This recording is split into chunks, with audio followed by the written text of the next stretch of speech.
Walters, Yes. Dvorak, Yes. Anderson. Yes. Yes. Keep addressing the tree. Well, no, the name tags keep throwing me off.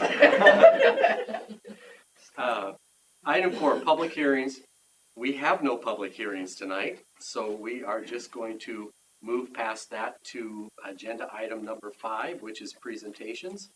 And we will begin with an FEH presentation on the fire station remodel project. I see Mark is here. Good evening, Mayor, Council. It's wonderful to see you all again. My name is Corey Sharp. I'm an architect and principal with FEH Design. Our office is located at 604 East Grand Avenue in Des Moines, Iowa. Exciting day to be here today. This is actually the third time I've had the opportunity to speak with you guys. We started this process of these kind of two really important public buildings that you guys are planning to have some construction done on earlier this year, where first time I met, I explained the process of how we were going to go through these two projects kind of separately, but we kicked the projects off several months ago having a spark session where we laid out kind of the initial plans of what each one of these projects was going to look like. I came back later and discussed when we met at the end of our schematic design period and kind of went over the general scope of both this project, fire department renovation project, as well as the city hall project. Kind of discussed what the overall scope of that project was. And at this point today, we are hoping to get approval of the plan specifications, our final cost opinion, to put the fire department renovation project out to bid so that contractors can begin the process of putting bid numbers together to later present to you in about a month's time to try and get this project under construction. So that's why I'm here today to kind of present the overview of the project as we have it assembled in our construction documents, give you an idea what we're planning on doing, timeline for it, and what we estimate the cost for the project to be. So the general scope of the project hasn't changed a whole lot. If I can figure out how to go to the next page. Sorry, just 1 second. Sorry, let me close out of this. This might be easier. The general scope of the project hasn't changed a whole lot since the last time we met, with the exception of a couple items that we discovered through the process of continued investigations into the existing building. So the plan is to renovate the main level community center space, which is kind of this northwest portion of the existing fire department. Right now it's currently one big large open room, but it will become 3 individual sleeping rooms, laundry space, a couple unisex shower spaces, personal lockers for the fire department, as well as a proper day room, dining room, kitchen area, as well as some report writing rooms, a decontamination room, which is something that the department doesn't really have currently. It's kind of a shared restroom facility, which is not really ideal. A proper shop space will be made out of one of the existing community center restrooms. The other one will be transformed into a decontamination room. And then the other rooms that exist currently on the north end of the fire department, one will be renovated into a storage room. Second, the current report writing room will be renovated into an EMS storage closet. Currently, that room is upstairs. It's really ideal if it can be much closer to the ambulance for the transportation of all those medical supplies. And then just a small renovation of the existing IT room. The training room upstairs ended up staying about the same as it is currently. We'll get some new carpet up there and some new paint, but generally the training room will stay the same. We will also be installing a pedestrian lift, so there is a way for a person with disabilities to be able to get from the main level to the upper level without having to traverse the staircase. And then we've got a couple storage rooms upstairs, one which was a sleeping room that held 2 beds, and both of these rooms will now be used solely for storage. And then we've got a couple offices down here, one for shift lieutenants. I think currently you have 1, but eventually you will have 3, so this office is sized enough for the future, as well as all the spaces downstairs are sized for the future growth fire department to hold 3 shift lieutenants downstairs and a crew of 5 in this station for 3 shifts in the future. For whenever that timing happens to be, this station will be prepared for that. As well as putting a bathroom upstairs. Currently, there is not a bathroom upstairs for any large trainings that will be happening up there. And we have a new office for chief upstairs as well. So the general scope of the project hasn't changed a whole lot. Those are kind of the pieces that we discussed early on. A couple things that came up recently when we were looking into the underground plumbing, we found that the existing plumbing under the building is installed much too shallow. So currently, as it leaves the building, it's only like 18 inches underground. So how there hasn't been an issue with the sanitary sewer freezing over time, I'm not really sure how. But code would require that to be minimum below frost depth. So unfortunately, from the mechanical room where that sanitary line comes in, all the way out to the sanitary sewer connection at the street, we have to replace that entire section of pipe. One of the things that we kind of were aware of that we would likely have to do is install an oil sand interceptor to catch any of the contaminants from the existing trench drains that are in the bay. We were kind of aware we were going to have to do that. Unfortunately, we found out that the sanitary connection that comes out of this building does not tie into those trench drains. The sanitary connection for those trench drains actually follows a separate line that comes out of the police department. So in order to get an oil sand interceptor tied to those lines, we have to renovate the way that those lines exit the building. So that also takes a separate connection. There's one trench drain at the north end of the bay, there's one at the south. So we have to pull a drain line from that north trench bay all the way down across the bay and then out of the building in order to connect a new line to a new oil sand interceptor. Both of those things were things that we were not anticipating when we started this project. The lift was something that we discussed kind of early on. That piece got put in. We decided to avoid the cost of a full-scale elevator because we think it will probably be used at a pretty minimal rate. And the building being a private use, we didn't feel the need that we would need a full-scale, very expensive multi-passenger elevator to go up and down between the two floors. Anybody have questions on the kind of general scope of the project? Are you going to show more? I can if you'd like. Yep. Jeff, would you do me a favor? Can you slide that Christmas tree like on the floor? Just temporarily. Thank you. I know Ron appreciates that too. So if I go to the next page here, I believe this is the civil drawing which shows, let me go one more. Civil drawing which shows, at least on the outside, this is the fire department building out here. Out in front is the large apron. These are the two connections that we need to make to the new sanitary line out in the street. So you can see that. When we initially started this project, we did not have a civil engineer on board because we were not anticipating really having any exterior work. We could have handled the installation of the oil sand water interceptor with just our plumbing engineer as well as our architectural and structural team. But unfortunately, this change included the incorporation of a civil engineer to the project.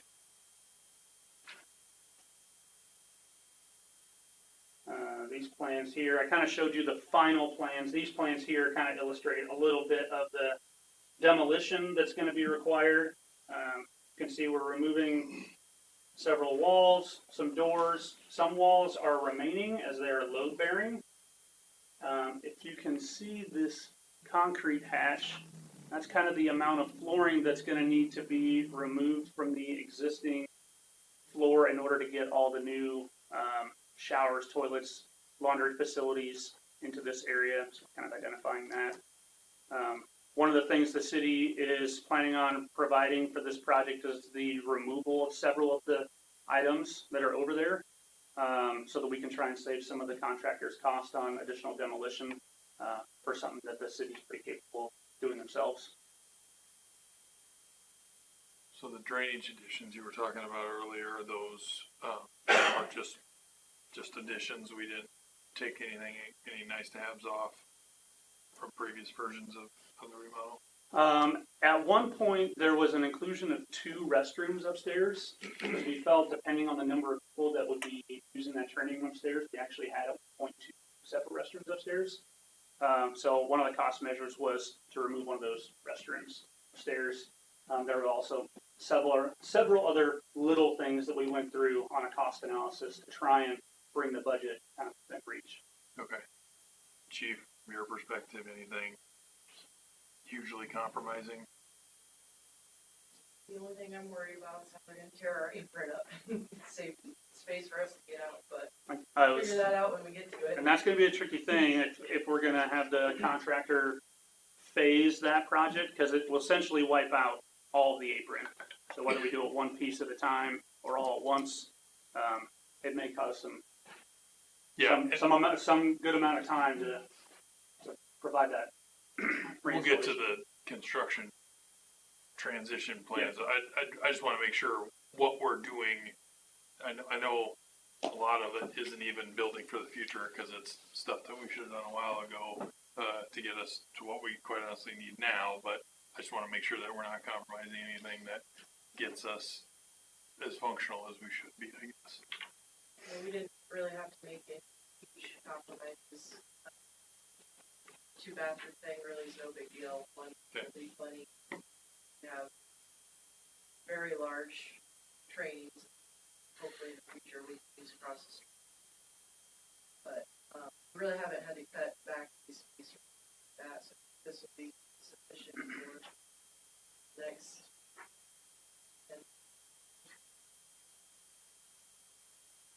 The project will also be split into kind of what we're calling 2 conceptual phases, where the contractor won't be able to take over the whole fire department. The fire department still needs to continue their operations throughout the construction process. It'll be a bit of a headache. But we're planning the contractor will start on all of these main level spaces, with the exception of one of the restrooms, which will eventually become the decon room, so that the fire department still has a usable restroom during the first phase of the construction process. Then once all these main level spaces are finished, then the contractor is able to move upstairs and finish all the main level spaces once the fire department moves down. Main level. Sorry, I went the wrong way. Upper level is above. It's up. In both phases, how long are we talking? I think the first phase will take longer than the second phase, because the second phase is mostly just this open room space, the creation of this office and this one boiler room. We have a schedule that is planning to have the whole project complete by the end of the year. So probably the first phase may take 8 months, 9 months. The second phase maybe only a couple.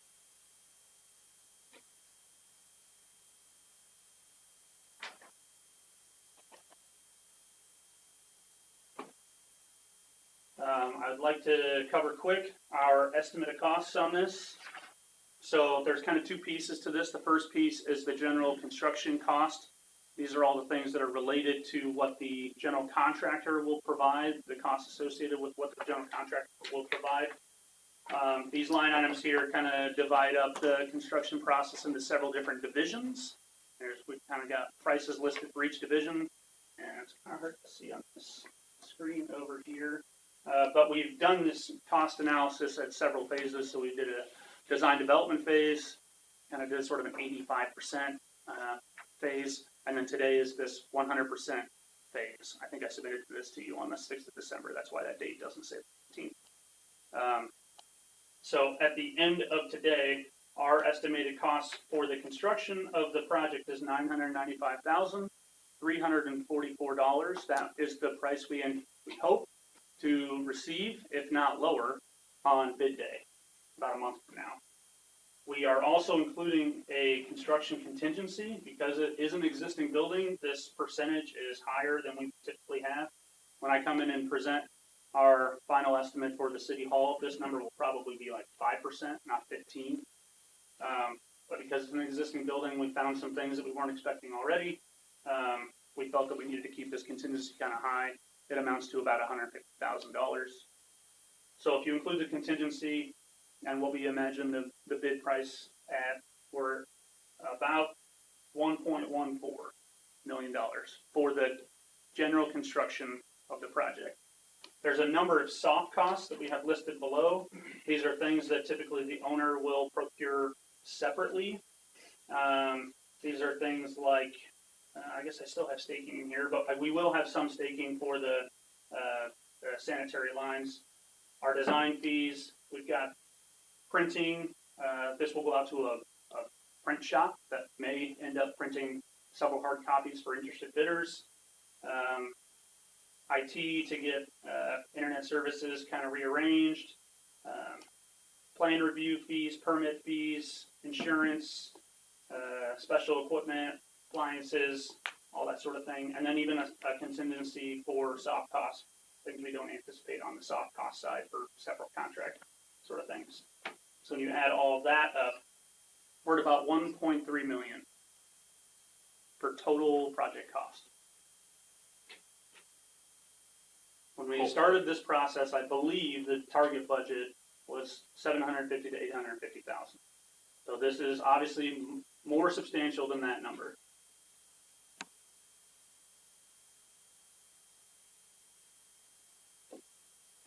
I was talking to Chelsea about this number earlier. I feel, in my experience, with the recent inflation we've seen in the construction industry, had this project been done 3 or 4 years ago, this would be a $700,000 project. This sort of thing is really also very difficult right now to estimate with the fluctuations in the market. So this is obviously just our opinion, what we believe the project cost. Any questions on the budget? Oh, I should mention, sorry. One of the things we also like to try and do to give owners more flexibility during the bidding period is to provide alternates on the bid form. This project includes 3 alternates. All of these would be in addition to the bid number. And on this form that I provided you, none of these alternates are included in the total. So the first one is the inclusion of a station alerting system. Currently, the fire department does not have a station alerting system. It's like extra software that provides alerts to staff across the building. I think it can even be integrated into their additional technology on their person. So this station alerting system, we kind of have a basic system to include in this project above and beyond what the basic design includes for about $27,000 for station alerting. The existing furnaces and the existing condensers are near their end of life. They can last a little bit longer. So we have an alternate that if we get good bid pricing, it'd be really ideal if we could replace those furnaces and the air conditioners. And we believe that's about $40,000. And this third alternate is if you choose to not accept the station alerting system, at the very least, it'd be really nice to have some red light technology, which is in the event of emergency and someone may be sleeping in a dorm room and you get a call that when they roll out of bed, they don't get blinded by the lights in their room. And so they have this system of what they call red lights, which are essentially lights that are red, that allow you to more naturally adjust to light as you're leaving the building in a hurry. So if you choose to not have this station alerting system, which includes red light technology, and you say, no, I don't want the station alerting system, somehow we felt it was still appropriate to include some type of red light technology in the project. So if you don't accept the first alternate, we would suggest accepting this third alternate, which is about $11,000, to have that integrated into a sort of small amount of a little station alert system. So all that makes sense. So the alternatives are more, if you look at 1 and 3, there needs to be something. Would you agree, Chief? I mean, that is a best practice, something that most stations have. Is that true? Currently, we have a phantom bell that just randomly goes off every day. But it also goes off when there's calls, so there's a lot of confusion throughout the day. That also goes off in the middle of the night, wake people up who don't need to. Currently, well, since our bedrooms are currently in closets in the community room now, so there's no speakers down there to alert. So staff have pagers, and it's hit or miss if they work down there. We do get alerts on our phone, but can't always rely on that either. So this is definitely something that be needed and very beneficial to us.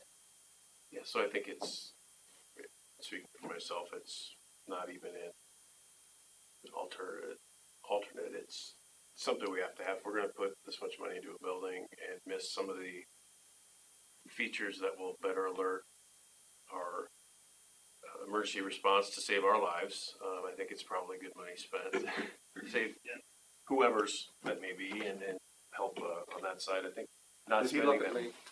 No, I looked right through you, because, I don't know. He was looking around.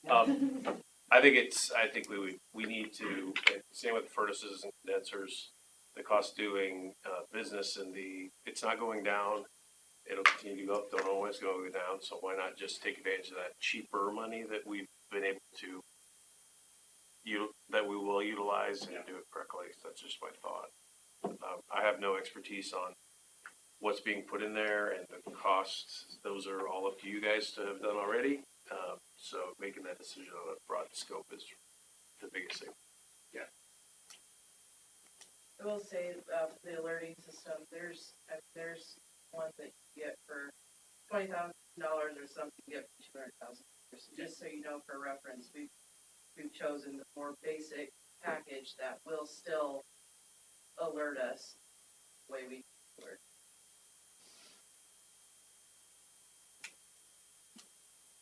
Any questions on our cost opinion? Other than what okay. Last item I have for you is the schedule. So,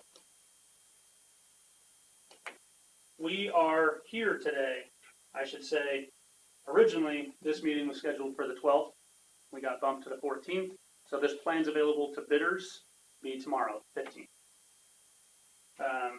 Our next time that we would kind of meet, not all of us, but at least me and Chelsea and Carla, would be next week at a pre-bid meeting where we allow contractors to come in. We explain the project to them for things that maybe they have questions on, something that maybe is vague in any of our documents. So next Thursday, we have a meeting on site with a bunch of interested contractors, whether it be general contractors or any of their subcontractors. We may have a number of addenda issued to try and better clarify any questions that contractors might have. And then we have a bid date, January 17th. That'll be here at City Hall. We'll have bids in this room. And then hopefully we get good numbers that day, and I can turn around in the following week and present an award or a recommendation on an award on January 23rd at your city council meeting. And then I've got in here, we kick off the project, in the next week after all the contracts are all taken care of, and hopefully have a substantial completion date of November 17th. One of the things we did include on our bid form is the option for a contractor to provide us with a different substantial completion date. We are doing that as a regular practice now because sometimes we find that we can save money. We allow a contractor a longer period of time because maybe they have other projects that are in flux. Or if you provide them an option to give you a different date, sometimes you can save some money on. So, that's what I had for you today. Any other questions for me?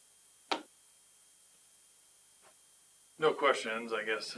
This is, we bid out roads, buildings, pipes, and all kinds of stuff. This one is about as nerve-wracking as any of them, and I don't know that it means any compromises for this project necessarily because they're all needed, but this is obviously the first step in a series of projects, and couldn't have picked a worse time, which, not in anybody's control, but it's, grown like it has to this point, and it's just going to be tough if it gets even worse, but comes back well and plan accordingly, adjust accordingly. Yeah. Thank you, Corey. Nothing else? Thank you. I guess the last thing I'd add is it had, and I tell you guys this every time, but it's been an absolute pleasure getting a chance. You, council members, working with Chelsea and Carla, it's been awesome. So thank you very much. So we'll move on then to item 1, Resolution 2022-152, ordering construction of certain public improvements, fixing dates for public hearing, and taking of bids for Polk City Fire Station remodel project. And I'll ask for a motion and a second, and then we'll have any further discussion if we need it. So, second. Any further discussion? Then we will call the roll, please. Sarchet, Yes. Walters, Yes. Dvorak, Anderson, Yes. yes. Moving on to item B, Monica Converse, Executive Director, Go Polk City, presentation of annual chamber report and request for FY '23 funding. Monica, we'll ask you for a report, please.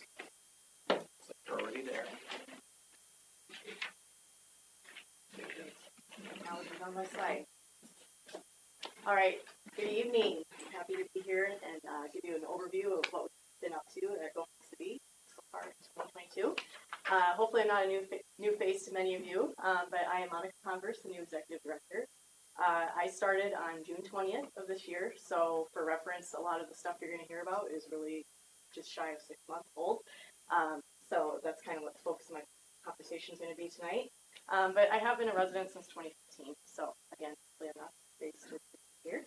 And ultimately, I'm just excited to be serving Go Polk City in this role, and I just want to try to make an impact to our city. So one thing I've been working on is improving our communications and marketing. So this is probably something that many of you have been seeing over the course of the time I've been here, but been trying to increase the frequency of communication, sending out bi-weekly emails, or now we have this really nice newsletter that I've been issuing. So it's been met with really favorable reactions from a lot of our existing members. Appreciate seeing what's going on in town and just having the more regular communications. So we've also invested in having a 4-page spread at the annual Polk City Source magazine. So that lists out all of our existing chamber members at the time. That is mailed to all residents, and I believe some of our residents also receive that. So it's a good place that many people look for just to kind of see who our members are and where they should try to go, what businesses they should check out. We've also increased social media.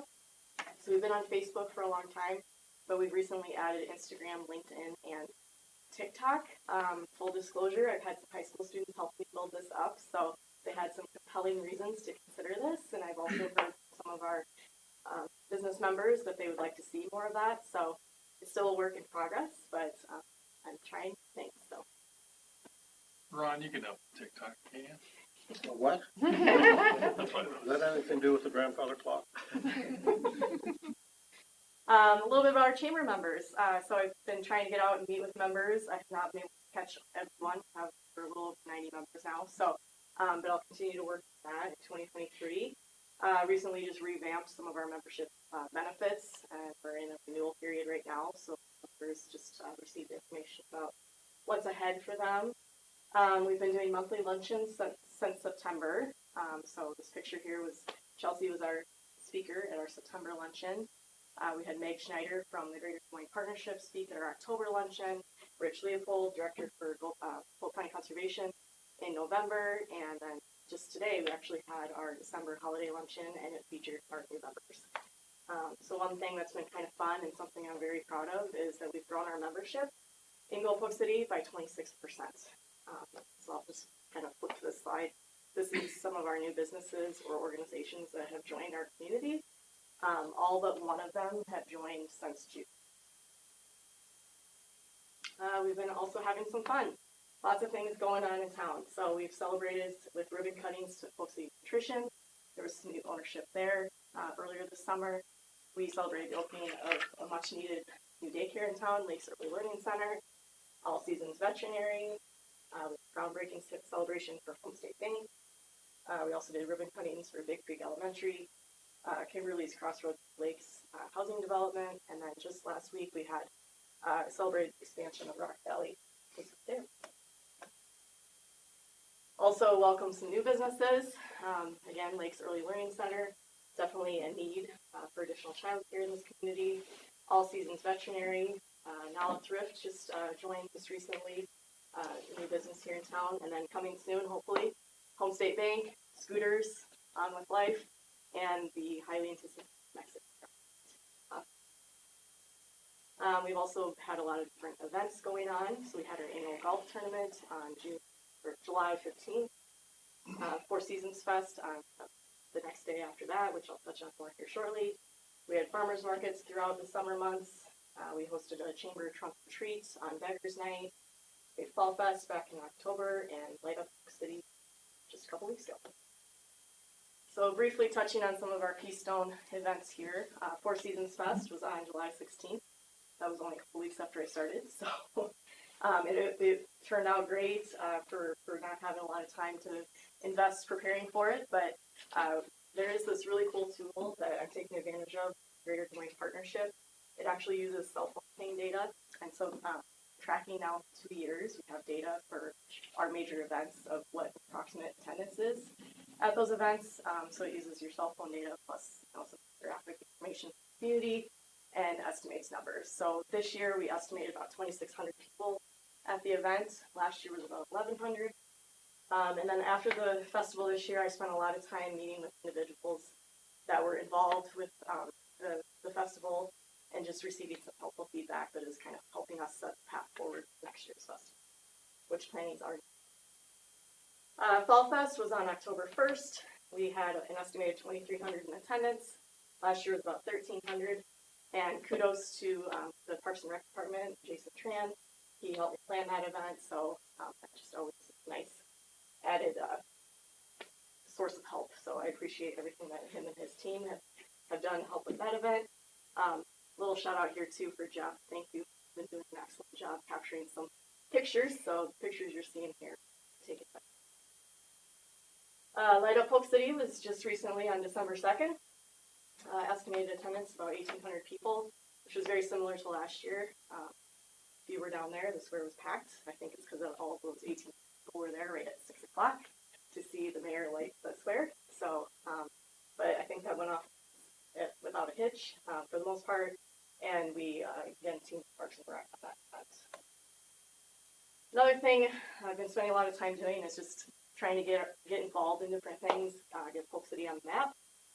So we are a member of the Greater Des Moines Partnership, so I've been trying to get connected on both the chamber and economic development side partnership. They have a lot of great tools and resources that I'm just continuing to learn more and more about. So we are now a member of the Iowa Association of Chambers of Commerce, or IACC, and then just recently joined Professional Developers of Iowa. I've been told that I do not probably about a dozen people that would be part of that organization. So haven't done much yet, but we'll be for 2023 to continue to get Polk City out there. We're also a member of ICREA, the Iowa Commercial Real Estate Association, and just getting out and meeting with some of our neighboring communities, partially so I can learn the role, but then also just to continue to get Polk City out there. So what's next? This is just kind of my brain dump of what I think we're going to be working on in 2023. I will be reviewing this with my board at a meeting soon. But that's, I guess, the first thing is we're going to be welcoming some board members. I'd like to publicly thank our board members. We have 3 board members that terms end here at the end of the year. So I'd like to thank Megan Burdine of Grinnell State Bank, Beth Newt of Cutting Edge Salon, and Joe Butler of Butler Engineering for their time serving on Polk City's board. We'll have 4 new board members coming in. It'll be Heather Raver, General Manager for Anytime Fitness, Eric Hockenberry, Market President of Home State Bank, Andy Krieger, Community and Business Development Manager with Midland Power, and Laramie Sandquist, who works for Nationwide as a team leader for agribusiness risk management. But he's going to be representing what I think is going to be a new option for people to get involved in our organization as an individual member. That's been, there's a lot of people in our town that work from home that still want to get involved, help, maybe volunteer, things like that. So he's kind of representing that group, and that's something I've learned from other chambers too, that's a growing population within their membership. Hoping to do some strategic planning with the board here in 2023, continue to improve communication. One big project could be doing some major updates for our website, leveraging my time more by engaging volunteers, There's a new commercial mapping system coming out that will eventually get updated on our website as well. So that's something that is called Resimplify. It'll basically be a mapping system that'll show what available commercial properties there are, what kinds of utilities, that kind of stuff. And the Greater Des Moines Partnership is actually spearheading that mapping system, so it's been a great resource to get that up and running. Tourism and placemaking possibly is a consideration. That's kind of a hot topic in the Chamber and Economic Development world right now. What are we doing to get people here to support our local economy and want to spend time here? And then additional member events, hoping to add some business after hours, coffee events, those type of things. And then just continuing to grow membership. That's been fun. Just I think people are hungry to get involved in our organization, and we're going to do an actual kind of active campaign in 2023 to recruit new members, which we haven't really done yet. It's just come organically. So that's it. Any questions? I want to thank you for your time and for being able to help support Polk City. It's like everything's team effort. Can't do it ourselves. Partnerships are wonderful across the board. So thanks in advance for time and effort, and to the boards and supporting Monica and the city. Essentially, is we're all here to support. So thank you for all that time and effort in advance, and for serving the committees as well, or being board members, I should say. I should give my 3 board members. Yeah, the 3 board members. Thank you. Thanks, Monica. Thanks, Monica. So we'll move on to B1, Resolution 2022-153, obligating funds from the Urban Renewal Tax Revenue Fund for appropriation to payment of annual appropriation tax increment finance obligations to Go Polk City for FY23 and FY24. So we'll have a motion in a second, and any further discussion. Second. Anything else from council? Yeah, so just to clarify this, this ordinance, resolution, versus the other ones. So does this lock us into payments, or this opens up the use of funds from the urban renewal fund, or both? After approval of this resolution tonight, we will issue a check to Go Polk City for fiscal year 23 only. Fiscal year 24 would not be issued until after approval is given for right before January of 2024. But we Okay. have to appropriate. Okay. So it does lock us in for the 24 year, or it does not? I don't want to, just to jump ahead Sure. a little bit, that is my concern, given the discussions we had. I'm confident where we're going. I don't know that I'm ready to commit to the funding with an increase for next year. So the council needs to annually appropriate so that the entire development agreement does not count against the city's constitutional debt limit. That is why you annually appropriate funds utilized in urban renewal areas. No, if you approve this resolution tonight, like I said, we will issue a check for fiscal year 23. Monica would come again in December of next year for payment in fiscal year 24. So there is another step in the process before we issue payment. It just indicates that you'll reflect in the next year's budget. Yes. That doesn't Okay. obligate you to pay it by this resolution. Okay. For 2024, it does for 2023. Yes. As usual, Amy appropriately dumbs it down for me, so I appreciate that. Because I think that is a distinction. And again, I don't want to get too carried away with that sentiment. I just, again, I think that it is something that we have to look at and seeing where we're going. I don't foresee a problem, but, making that a similar authorization next year. Historically, I believe it has always been appropriated year by year, and I want to continue that. Yes. Okay, Yes, I would say it's no different, Rob, than, you approve the budget, you approve expenses in the budget, like large, yes, like large expenses in the budget, but then when we go to purchase, large pieces of equipment, you'll always notice you have the opportunity to approve it separately, typically under the consent agenda. So it's a multi-step process. And I would say I've already seen more energy, desire, and willingness, openness, communication than I've seen in the last ever. So there's no question that you'll do a great job with, you got the right people surrounding you, and we'll just continue this. Maybe it's quarterly, maybe we'll just decide what the cadence is to make you feel comfortable as well. It's not just for us, it's for everyone to continue. Good point, I yep. was gonna say, I'd echo that. I'm just really excited to continue to move forward, working together for the good of Polk City, growing commercial opportunities, businesses, tax levy events, the support for our businesses here. And like I said, I appreciated the conversation we had earlier and really look forward to the future here. I'm not sure I understand. I thought I was clear. Anybody else? So we'll call the roll, please. Vogel, Yes. Sarchet, Yeah.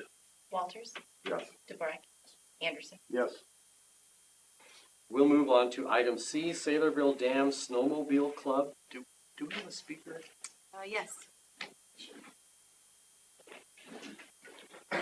Hi, thank you for having us.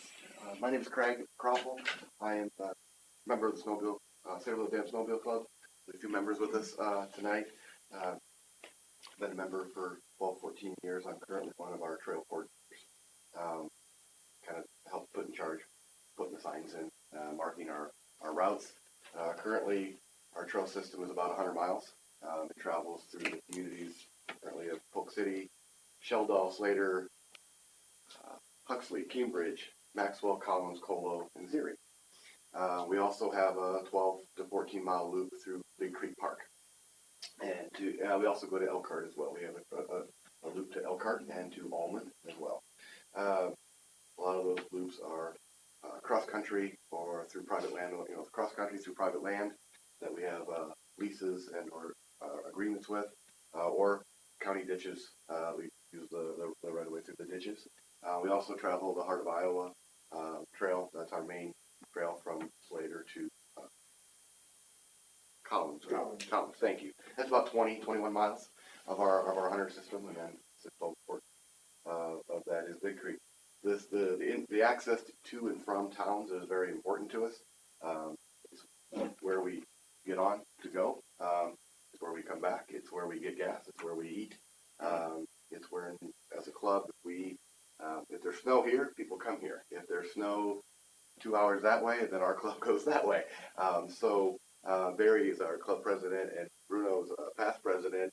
I've also been that, and I can't tell you how many phone calls we get every time it snows. Where do I put on? Where can I put on? Where do we go? Oh, I see we're in Slater, Zering, Polk City. If I put on there or start from there or travel there, is there anywhere to get gas? Can I eat there? So the communities are extremely important to us, to access in and out. Sometimes the route in and out it's not the smoothest go trail. It's a ziggy-zaggy to get in and out of some of the communities. Cambridge, for once, we have alleyways that once we get off the main trail, we have a couple alleyways that we get into so we can get into the community, use the gas station or restaurants like that.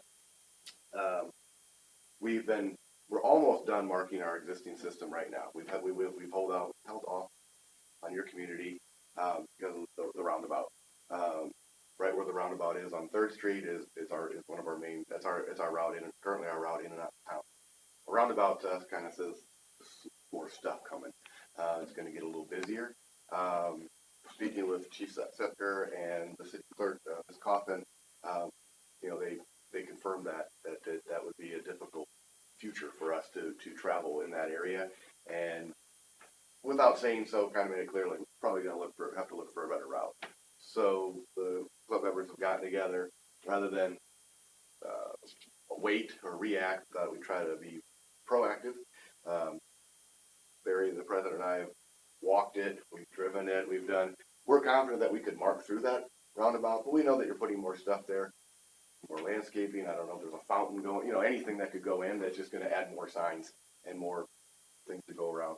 So we've come up with a proposal for you to start where we have been starting, which I don't know what you guys call it, I just call it the city mini storage mall. There's a parking lot area alongside of that. That's usually where we tell our people to jump off on and go, travel through that small timber, goes then around out by the sewer plant. Currently, we then cross 3rd Street and travel north on the west side of 3rd Street. And then we have to cross back to the east side of 3rd Street, which is where the roundabout now is. Well, our proposal is to skip that, come out of the storage unit, through the timber, around the sewer plant, go north on the side of 3rd Street, but we would say on the east side of 3rd Street. And if I recall, there is the road, there's a ditch, there's a wooden fence, there's a bike trail. We would propose the route between the bike trail and the highway in that ditch median area. Once we got to, I believe it's called I brought my wife's glasses instead of mine, so I grabbed the wrong glasses, so I'm trying to read my notes. But once we got to, I believe it's North Side Drive, we would turn right, and then we would travel east on the south side of the ditch towards the city limits of town. There would be a spot far that way. So, as we travel east, we would bounce over to the north side at some point and work our way. Or the goal would be to work our way to 44th Street, which is a north-south street that would run all the way to Slater. But once we get on 44th Street, we're back out into the country, and from there we have, from our investigation, we've got about 3 to 4 different ways to get back to our current system, which would be, I just call it Sheldell Drive, the highway that comes out of Polk City goes to Sheldell. We'd have a loop, we'd get a loop to go back there. The question is just getting in and out of Polk City. So that's kind of where we're at, and this is why we're here. Wanted to address the current trail, and we see a need for a change. We're hoping that you'd be in agreement with us and continue to allow us to come in and out of your community. You do have several businesses that we like to go to, so we appreciate the last, from what we can figure, early 2000s, last almost 20 years of the club coming and going out of this community. So, put it up to you guys. Do you have any questions? Where are you guys based out of? Where are we based? We have monthly meetings. Typically, we have them at the Nighthawk in Slate. The former owner, Sean, is a club member, snowmobiler, and he has that room in the back. It's not real busy in the winter, so he lets us use that. So that's typically where we have our club meetings. The board has monthly meetings, and we try to just do those wherever. We kind of travel through our towns that we go and just try different places to eat, essentially. But typically our club meetings are in Polk City. Then we do have we'll do club rides, and we actually sponsor a state ride where we invite snowmobilers from across Iowa to come to this area. And we do that in conjunction with we work with the city of Huxley, and we host the Winter Fun Day between Iowa State Snowmobile Association and Spina Bifida of Iowa. So we do a fun run for children with spina bifida to go snowmobiling on Sunday, and then the day before we welcome snowmobilers from across Iowa to come and ride our trail system here, and then we ask them to stay or to participate in the fun day with the kids the next day. So based is just kind of wherever the snow goes. This is the best way to say where we're based at. Okay, so all the places you mentioned, nothing on Army Corps land? Army Corps land. No, not right now. I mean, Big Creek is state, right? Yeah. Yeah. So, and that's about 20 years has been, because I think it first moved to town when snowmobiles were allowed on the trail on Army Corps land, and then. But not anymore, no. Right, and it's been, and it's like a hard no. I for think, you guys yeah, there. yeah. I believe there was a trail around, Bruno, you might be able to help me out here, around Sailorville at one time, but before my time. Years ago. Oh, yes, Sailorville, we used that trail clear around that lake many years since. And the population got to be big around there, and they didn't want us in that area that big time, so we had to make a switch, and so where we are now. Yeah, so like I said, most of our trail is either private land that we have agreements with landowners, or county, lack of a better word, ditch. essentially, to get to different places. And then we do have, with grants, we do have, right away, like I said, the heart of Iowa, and then like some state parks, like Big Creek, the state park to travel through. And I don't remember how many years we've been there, but a long time. Yes. Yeah.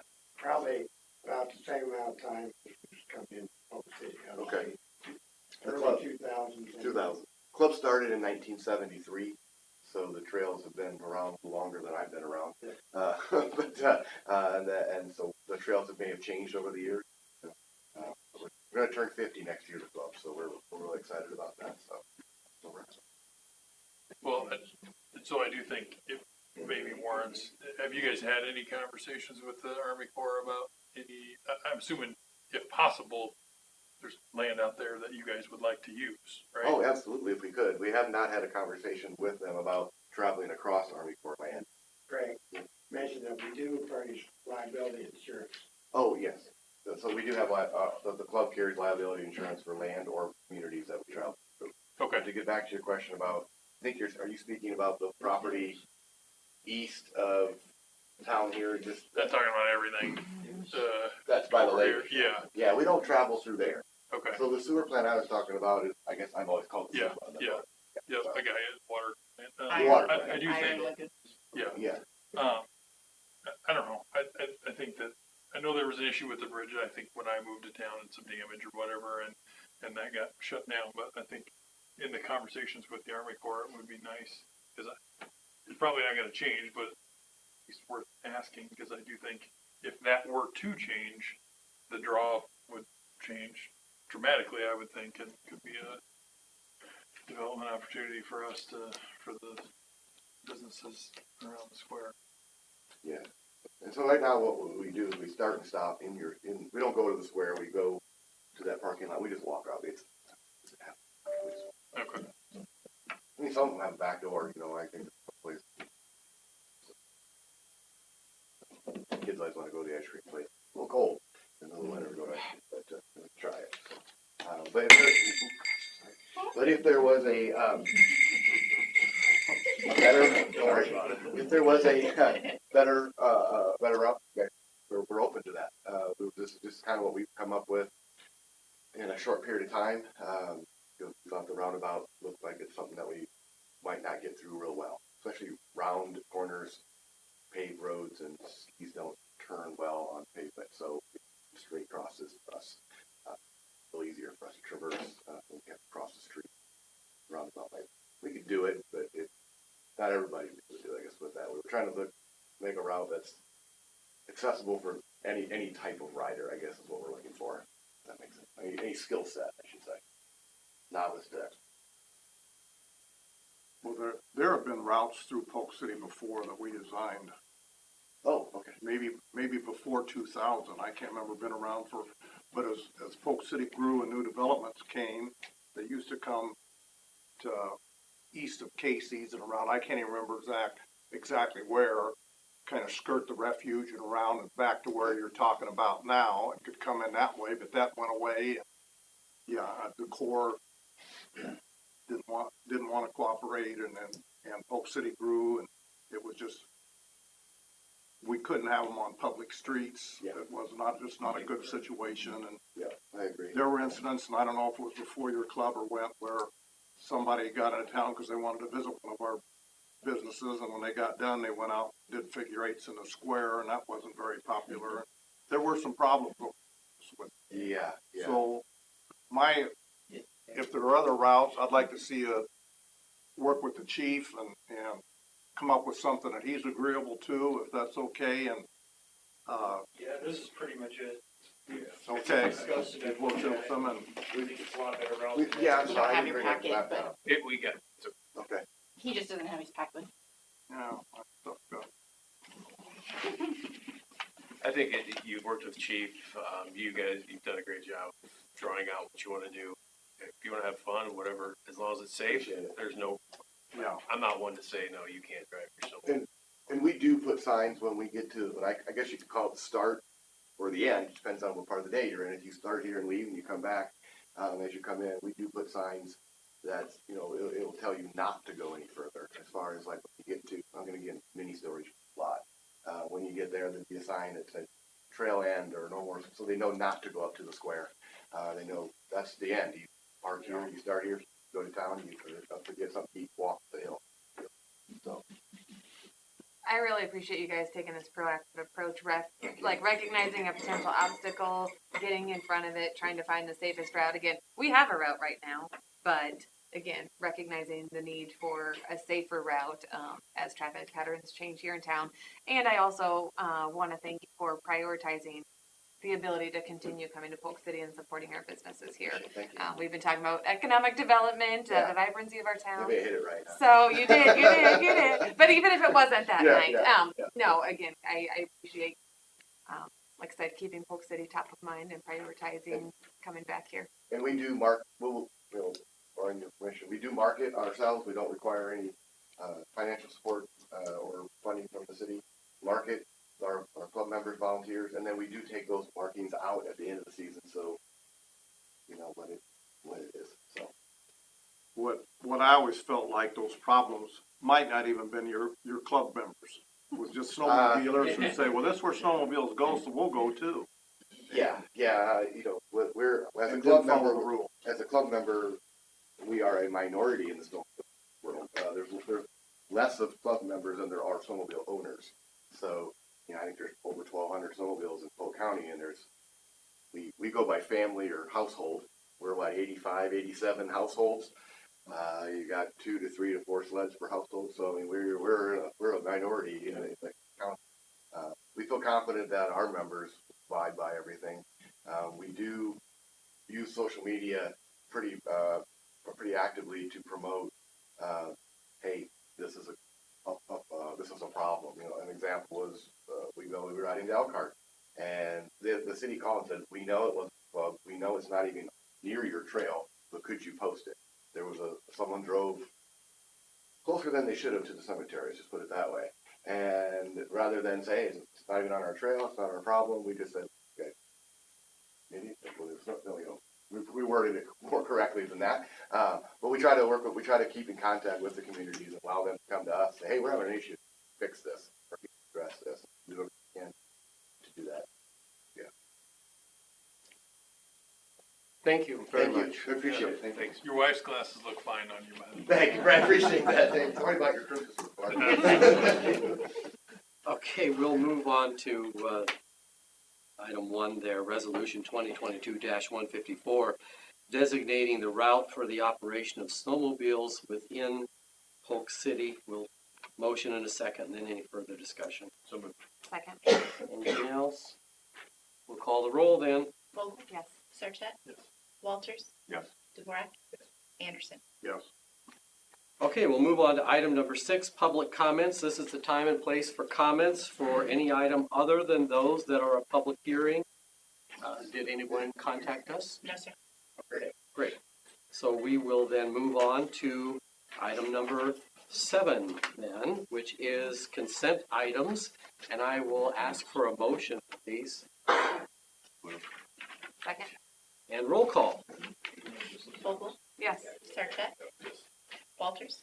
Yes. DeVorak? Yes. Anderson? Yes.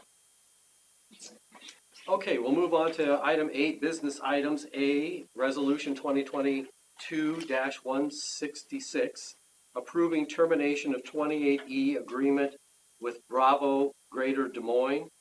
Chelsea has a report, and then we'll have a motion in a second, and then we can discuss it.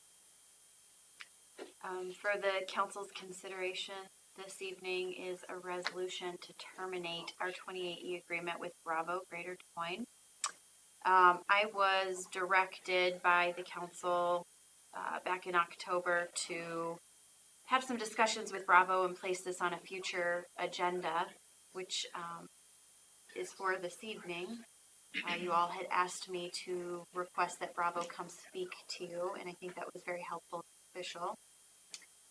After they came to our meeting in November, and I've had some discussions with all of you, I'm not sure that this is the direction that the council necessarily wants to go down, because I think that you have a little bit better understanding of what you're getting from that service.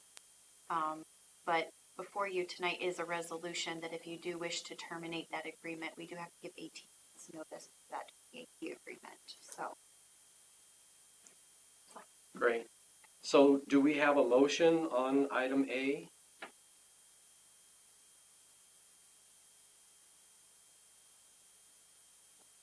Taking it that we don't have a motion to move forward with this, so this motion will fail. Yeah. All right, moving on to B. Can we make comments now? I'm So, asking to do it appropriately once. Yeah, I mean, that's up to the mayor, but yeah, I mean, now would be the time if you're going to What? speak on the matter, but. what's there to say? Well, Go ahead. We're not doing it. reluctantly for the notes. I did just want to say, I feel better about where we are, given the presentation. The notion of this, and there's a little piece of me that maybe filing the paperwork that does nothing more than start the clock is a good move. But more of me is willing to take them at face value what they said. I would like to, just as you did, Chelsea, put this on for a year from now to make sure that what they said they wanted to do happened, and we're feeling more confidently. I know Mandy's the new representative, and Bob did an outstanding job on his time, but I think being a little bit more active and allowing them to, you know, art grants in particular, but not just that, some other things would be good to see happen based on what they said. So. Okay, thank you. We'll then, I said that was well put. it was. We've exhausted this? Overly. Okay, moving on to B. First reading of ordinance 2022-2600, amending chapter 165.18 zoning regulations, off-street parking. Travis, you're going to have a report? Yes, Mayor. So for your consideration tonight, we have an ordinance making corrections, changes, various clarifications to the off-street parking section of your zoning ordinance. The first 4 sections are related to independent care, assisted living care, memory care, and nursing homes. Essentially, those clarifications and changes are meant to bring Polk City's code to a more consistent place for other communities in the metro, as well as it matches the uses, as well as the required spaces for the senior living center that is also on the agenda. The next few sections, section 5 is a clarification or a change to more appropriately No, I haven't. apply your parking. Can I call you back, Chad? I'm in the middle of. Section Okay, 6 I'll call you back soon. is purely a clarification to more directly align with how staff has been interpreting and applying the regulation to eliminate future questions. And then section 7 and 8 are cleaning up some items where the parking regulations had duplications and uses, making it more clear as to what is intended with that ordinance.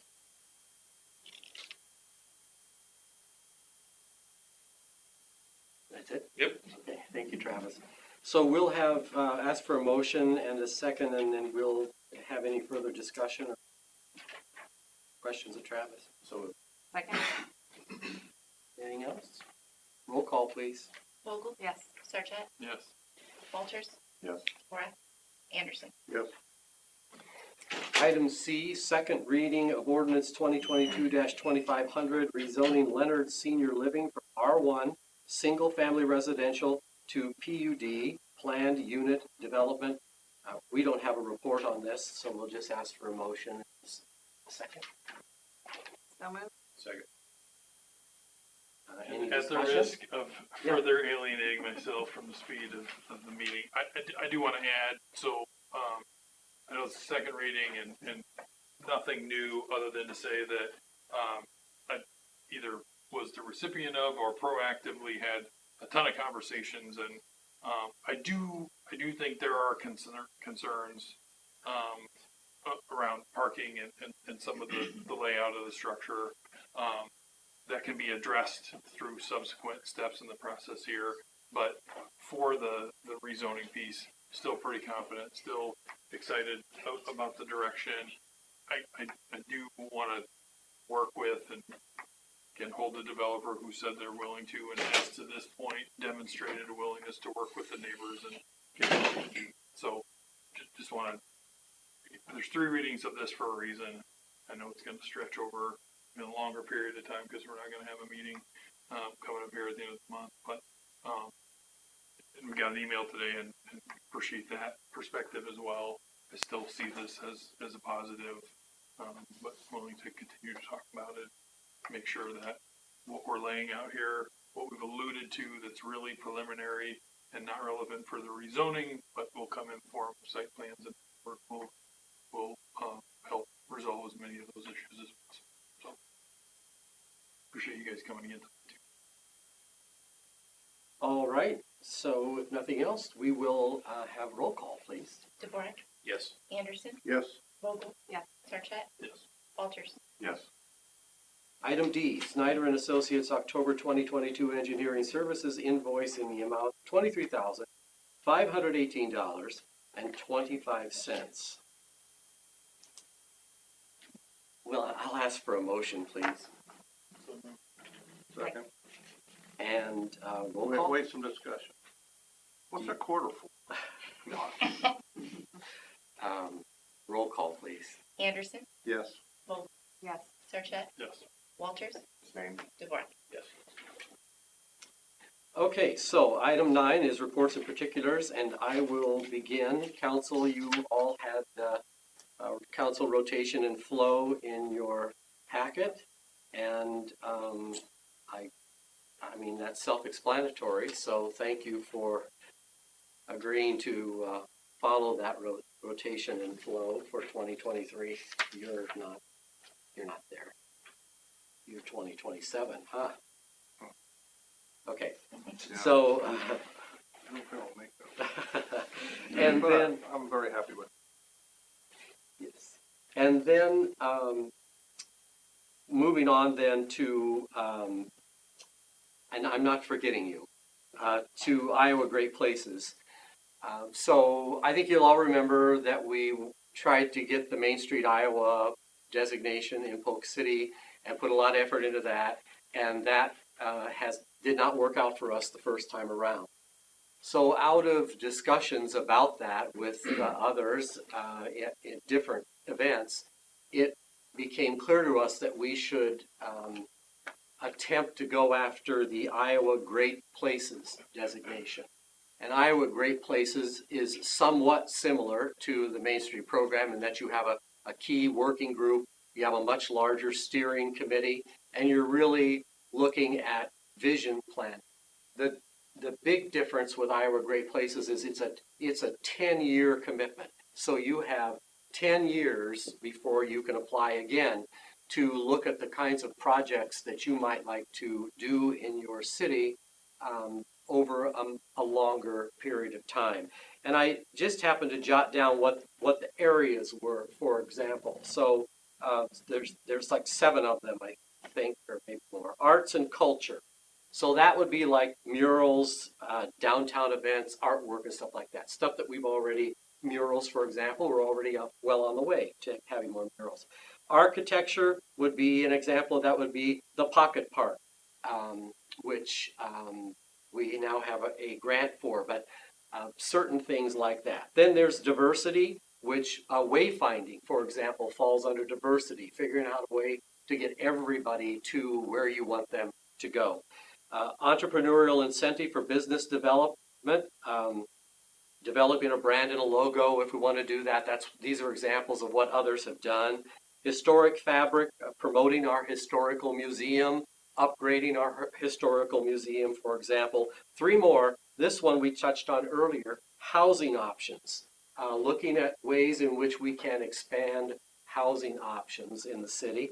Natural environment, tree planting programs, High Trestle Trail would fall under that too, and then amenities, High Trestle Trail, downtown trailhead, trail connections through town. So those are the areas that this smaller working group will be working on developing a plan for, in conjunction with input from a much larger steering committee. And I have asked Dave Dvorak, Jeff Walters, Chelsea, and then Monica to join me on that committee. So, and they have all said yes. So we are going to proceed with going after the Iowa Great Places designation. So now, Travis has a report on the roundabout. Yes, so I wanted to update council. As many of you have probably noticed, our contractor has demobilized for the season. But I wanted to provide you with an update. At some point, hopefully in the next month or so, you'll be seeing somebody out there digging holes in the middle of the roundabout. The street lights were delayed due to supply chain issues. They have temporary lighting up there now, but as soon as the poles arrive, they intend to install them whenever they arrive. Once the ground thaws and they're confident it's going to stay thawed, they will remobilize. They're going to do permanent seating as well as the landscaping in the center of the roundabout. And then the way that that contract is set up, once those plans are in place, the contractor is then responsible for them for a 180-day maintenance day period, and then we can accept the project. So I kind of wanted to give you guys an update of where we're at. We think that the project progressed very, very well. We ended up, actually, the change order that you guys approved on the consent agenda tonight deducted the first change order plus some, and essentially closed out the roadway items. So what's left to close out is essentially the stabilization and landscaping items, and then done that project. Thank you, Travis. Yes, thank you, Travis. Could you come to Rising Sun in the morning and help me give that report to the people who are all worried about the lighting on the roundabout? Well, now you have an answer. Yes, thank you. So do we have any other staff who have anything to report? I was just gonna say, in October, we applied for a forestry grant through DNR and were awarded $4,500 for, structural firefighting gloves. That's just.